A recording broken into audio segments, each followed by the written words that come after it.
আসসালামু আলাইকুম। আজ দুপুর থেকে মানে আমার কাছে প্রথম খবরটা এসেছে 12টার দিকে। দুপুর থেকে একটা খবর বেশ আলোচনায় এসে গেছে। আমি আসলে অপেক্ষা করছিলাম যে মানিক মে এভিনিউতে যে আপনার জুলাইয়ের যে ঘোষণাপত্র প্রকাশ করা হবে, প্রধান উপদেষ্টা সেটা প্রকাশ করবেন, সেটার ওই অনুষ্ঠানের আয়োজন, ওই অনুষ্ঠানে কত লোক হয়েছে, এগুলোর ব্যাপারে আমার একটু কৌতূহল ছিল। সেগুলো আমি দেখার চেষ্টা করছিলাম, জানার চেষ্টা করছিলাম। ঠিক সেই সময়ে আমার একজন সিনিয়র বন্ধু ফোন করে বললেন, সিনিয়র বন্ধু মানে একজন সিনিয়র সাংবাদিক বন্ধু আর কি, তিনি আমাকে ফোন করে বললেন যে আপনার জানেন না কি খবর? আমি বলছি কী? আমাকে বললেন যে কক্সবাজারে তো পিটার হাসের সঙ্গে এনসিপির 4 জন শীর্ষ পর্যায়ের নেতা দেখা করতে গেছেন।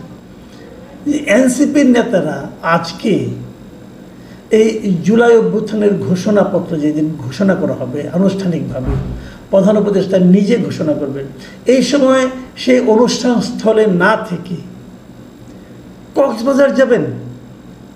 পিটার হাস তো আমাদের এখানে কেউ না, একসময় বাংলাদেশের রাষ্ট্রদূত ছিলেন, তারপরেও এখন উনি যদি আসেন তো তার সঙ্গে দেখা করার জন্য কক্সবাজার কেন যেতে হবে? আমি আসলে বিষয়টা বুঝতে পারিনি।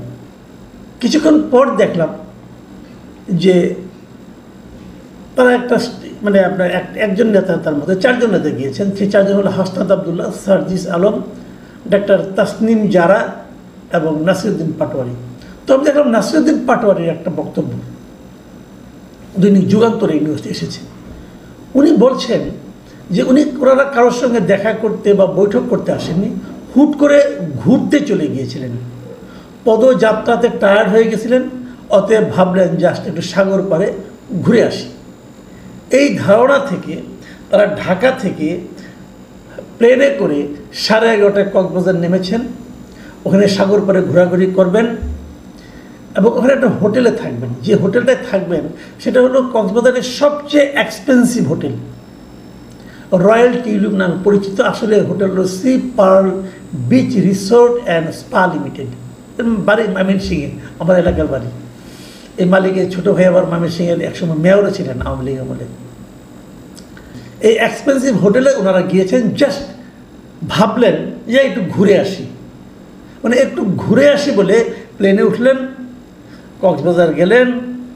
এই হোটেল, যে হোটেলের কথা বললাম, আপনি যদি অনলাইনে যান দেখবেন এই হোটেলে পার নাইট ভাড়া হলো 18,000 টাকার একটু বেশি। হয়তো ওনারা কম টম কিছু পাবেন, সেটাও 15,000 টাকার একটু বেশি। এক রাতের ভাড়া, এক দিনের ভাড়া প্রতি রুমের। ওনারা 4 জন গিয়েছেন।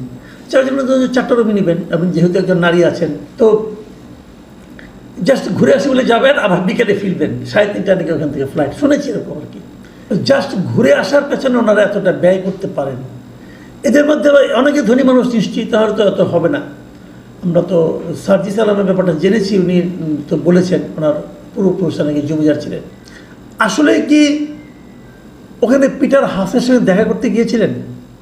যুগান্তরে যে রিপোর্টটা আমি পড়লাম, সেই সাংবাদিক ওই হোটেলের মালিক পক্ষের সঙ্গে কথা, মালিক পক্ষ মানে 2 জন কর্মচারীর সঙ্গে কথা বলেছেন।